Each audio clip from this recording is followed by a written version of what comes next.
Welcome back to the Renaissance Woodworker. I'm your host, Shannon Rogers, and welcome to Colonial, Williamsburg, Virginia. As we look down the Duke of Gloucester Street upon the Governor's Palace, we turn our sights off to the right into the Dean's shop. That is the Wheelwright Shop here in Williamsburg. And the Wheelwrights, of course, make wheels, but they're also responsible for making all the carts and wagons that you see throughout Williamsburg. There was not a coachmaster carriage maker in Colonial Williamsburg, so a lot of the carriages that you see used for more common tasks were made at the Wheelwright Shop. The gentry's carriages, the really nice fancy ones, traditionally were brought from England as the carriage makers were still in England.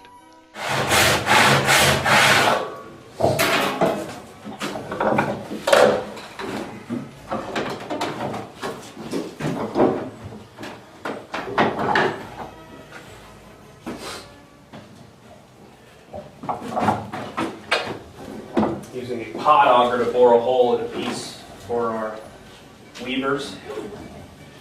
It's the same scheme one. Oh, okay, cool. That auger is what we use to start off the mortise, the hole that we'll use to put the spokes in the hub, as well as in the rim sections of the wheel. So it's a similar process. The only difference is he's trying to make a round hole, we're not going to square it out. Whereas ordinarily you bore the hole and we go with chisels and square the hole out. So installing a bushing into this.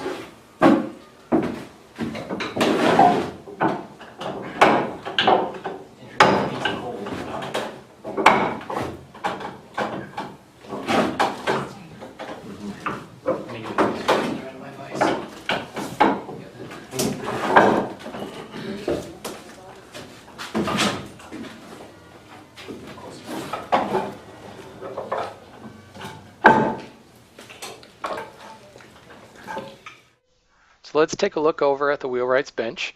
This is really a traditional Nicholson style bench, very similar to what you see throughout Williamsburg.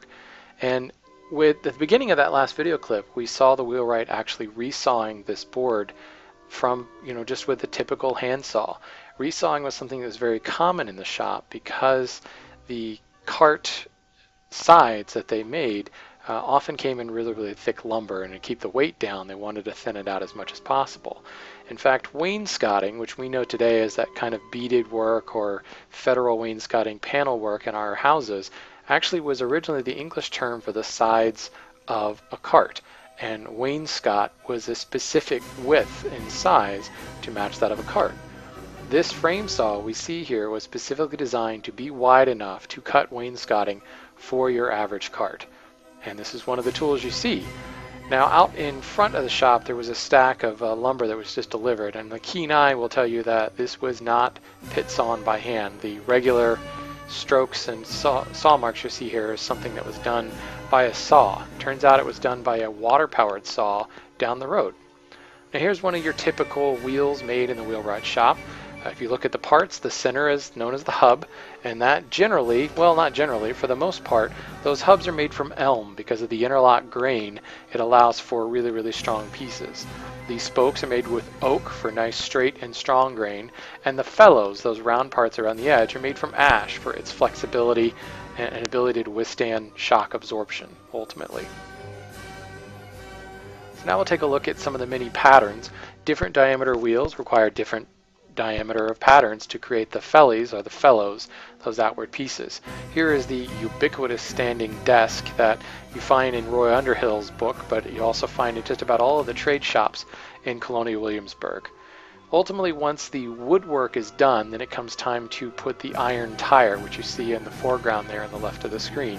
I didn't get really any footage of this because they weren't fitting iron tires. Once they have bored out the hub using these giant pot augers, they will fit the tire over it, and the tire is just slightly too big. It's fired and then shrunk by cooling it. Shaping the spokes was done really interestingly. In the traditional English wheelwright shop, you do not find a shaving horse anywhere near. And I was quick to ask, where's your shaving horse for shaving all of your spokes? Wheelwright quickly produced this little dowel with a pin from his pocket and said, this is how we do it.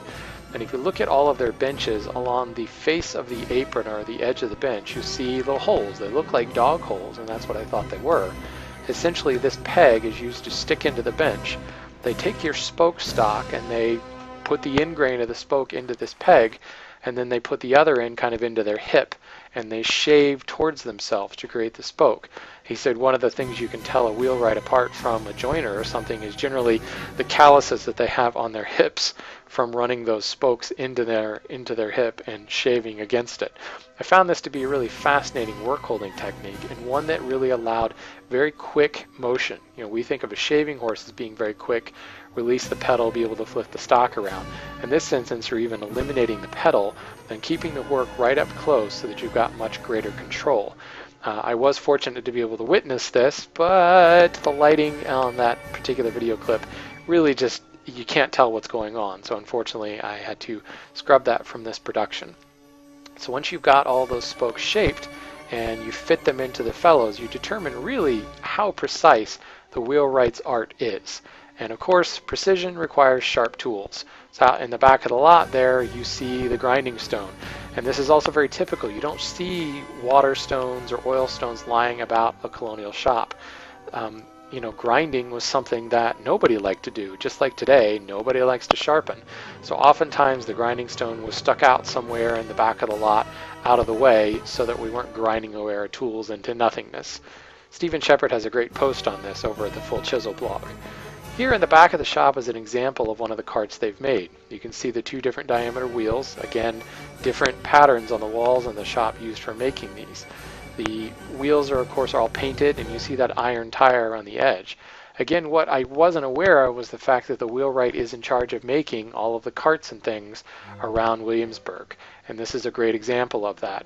If you were to fill that planking in on the side into a solid piece, again, we'd have a piece of wainscoting to do that. Ultimately, the Wheelwright Shop is really, really fascinating because it's a niche industry that requires a huge amount of precision. So head over to my blog and you'll see a few videos taken from the Williamsburg site and YouTube that detail a little bit more of the wheelwright industry.